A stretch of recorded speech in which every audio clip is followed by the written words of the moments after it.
Lights, camera, action. This week we are reviewing the movie-based card game Cinelinx, the game in which players compete to test their knowledge of film both from classic movies and modern-day cinema. Yes, in this game, you are trying to empty out your hand to prove you are the most knowledgeable in the cinema genre. To do so, you'll be playing cards like this and trying to connect them by a certain number of degrees. For example, Quentin Tarantino directed Inglourious Basterds. First degree, very simple. However, you're allowed to go up to 3 degrees away, and you have to match every card that touches, so you can't just make one simple connection. So if I play this card here, for example, I have to get within 3 degrees for this one and this way. So for example, Inglourious Basterds was directed by Quentin Tarantino. Quentin Tarantino directed Pulp Fiction. But then going this way, Samuel L. Jackson was in Pulp Fiction. Samuel L. Jackson was also in XXX, The Return of the Xander Cage, which also starred Vin Diesel. Beautiful, beautifully done. So, and there's a lot of different cards too. So you have the director, like point out, movies. Some could have double features with 2 movies, so you can use one or the other. I haven't seen True Romance, so I'm probably not going to be able to help in that one.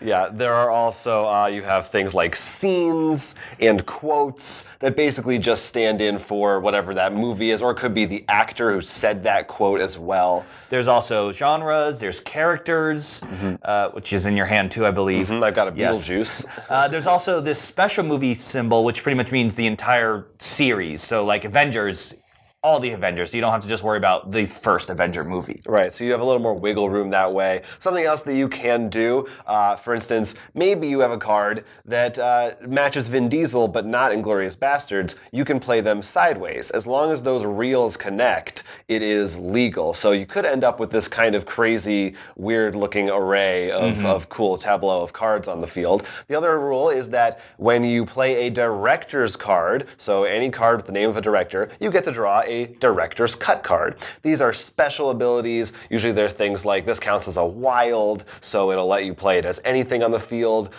or it might let you play 2 cards in a row, which is pretty good. Some of them let you force people to skip their turns or let you swap cards from the deck, and you keep playing until one person manages to run out of cards. If you're really stuck, there's also another option, which is twice per game you can swap up to 3 cards from your hand with a card from the main deck. Or if you're really stuck on your turn, you can just draw 1 card, try to play it right away, and if you can't, it just stays in your hand. So you're taking a risk of hoping to get more variety if you don't know the cards in your hand well, but you end up with more slowing you down as well. Yeah, it's basically that, just pretty much make the connections if you can.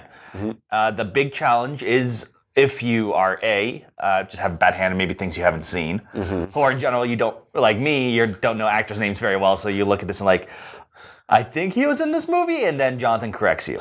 It can be super challenging, even for, like, I consider myself, at least I used to, I think my brain's dying nowadays, but I used to, like, know, every IMDB page, I knew all these directors and things, but if you get a hand, like if there's just one movie in there, you're not familiar with, or you're just waiting for, or it's like, oh, of course I know Ridley Scott, but no one's playing a card that I can connect Ridley Scott to in my head, and there's a lot of turns where people are agonizing and trying to think. But it does feel really great playing some of these cards and also remembering the movies, or even just being like, I don't know that, when someone made that connection, maybe I should see that movie now or something. Yeah, I think we also, at least I always push myself, because I don't want to just make this is an action movie, so I'll put it next to the action. Oh, no, I'm willing to take the easiest route. No, I'm like, I gotta be cool. I gotta come up with this complicated. If anyone's seen, of course, 6 Degrees of Kevin Bacon, this is very similar to that sort of idea as well. And there is some gaming too, like you said, the sideways card, but you could also maybe somehow put a card, for example, I was able to do that, but if you put Beetlejuice somehow there, I don't know, when you connect, then I have to think harder too. Right. Force people into harder positions. That definitely can be part of it. It is, well, I mean, one thing that I really like about it is that compared to a lot of other movie games, usually they're very specific when it comes to trivia. They're much more, do you remember this actor in this thing? What was the name of this movie or what have you? Whereas this is, as long as you can make that connection in your head, it's much more about what you know as a player versus as opposed to what the game wants you to know. And I feel like even though it can be frustrating and challenging, it feels like there's more wiggle room in that way. Yeah, and this game is not recent, so actually behind us there's a big box. That's right. Which, for a quick small thing, it's just a box, or did it actually? It has a few extra cards in there as well. And I think just for a short, even though it could be a separate video, you say try pretty much if you plan to get on a lot of cards. But they have a lot of other small box expansions too. Yeah, you can get a whole bunch of different packs. We got right here, there's a blockbusters, 80s, there's a superheroes one, a horror one. So honestly, if you are, let's say, someone who wasn't a horror fan, you could maybe just remove all the cards that are horror related and keep things that you think are better for the group you're in. If you know that everyone's more romantic comedy or maybe just older movies or something like that. Yeah, it is very, very versatile. Like even the rule set that comes in the game, they have variants. You can play a solo mode. There's one where everyone is just doing their own tableau and trying to compete to lose their hand fastest just from one set of cards. And I think you could easily just make up a game if you really wanted to because the cards are so simple. The one thing that also can be a little bit frustrating is you have to make your connections using the types of cards. So you can't say, for instance, even if you know that these two movies had the same writer isn't one of the cards. So like if that could be more frustrating if you really know your movies well. You're like, I said, the actual movie buff here. Like I know that these are the same composer worked on these movies. You know, music isn't any of the cards, so you have to work with what you're given. But as far as that goes, yeah, it's very simple. It's very straightforward. But for movie fans, we've had a lot of fun with it over the years. Crits and misses for Cinelinx, and the crits go to. The game doesn't necessarily require you to know any specific movie trivia. It's a little bit more open-ended, allowing the players to feel comfortable with the genres and films that they're familiar with. Because you're allowed 3 degrees of separation, you might be able to find a way to play a card outside just knowing or not knowing a specific movie. There are a wide variety of different actors, genres, movies, characters, etc. included in the box, plus many, many more in expansions that are available. So if you're a real movie buff, you're definitely going to be able to find something that you're into. I like the 80s deck. Now let's check out its Rotten Miss score.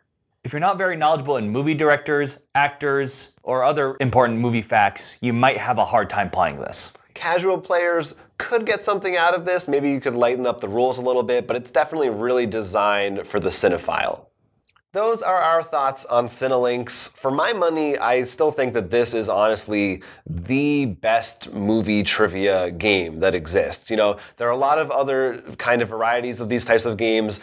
For instance, there's the Scene It games that all try to do different things, or there are specific movie games. But as far as I am concerned, I don't think anyone has done it better for strictly broadly covering all kinds of movies and not necessarily needing you to know the nitty-gritty of who was in what and in when. This does need you to know that, but you're able to kind of tailor it to more what you like and what you know. Yeah, speaking from, if you haven't guessed already, Jonathan really is the big cinephile out of the two of us. Me, not so much. My brain just retains it better sometimes, too.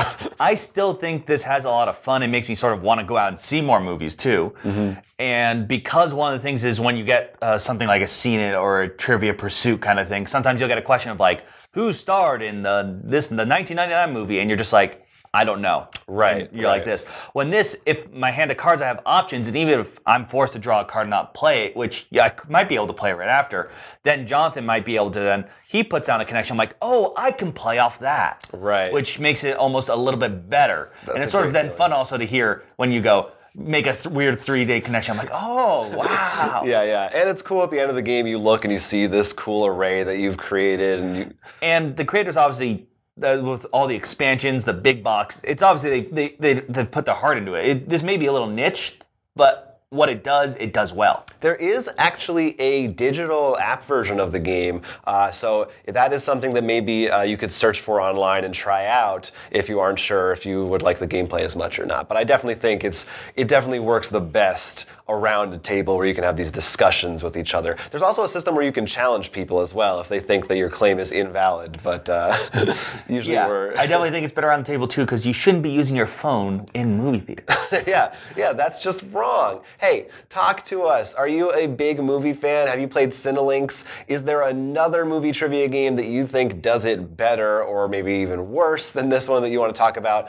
Do that in the comments below. Maybe you want to give us your Oscar picks for this season. Or maybe just your favorite movie. Yeah, we could hear about that too. That's always fun. Just anything about movies or this game, let us know in the comments down below. You can, of course, get us also on Facebook, Instagram, our website, which is now up. That's true. There's a great contact form on there. We'd love to hear from you. Until next time, we'll be at the movies. I'm Jonathan. And I'll be playing Will Keeler. And this was a Roll for Crit review. Don't forget to like and subscribe for more board game content. Every little bit helps. Please, we gotta eat.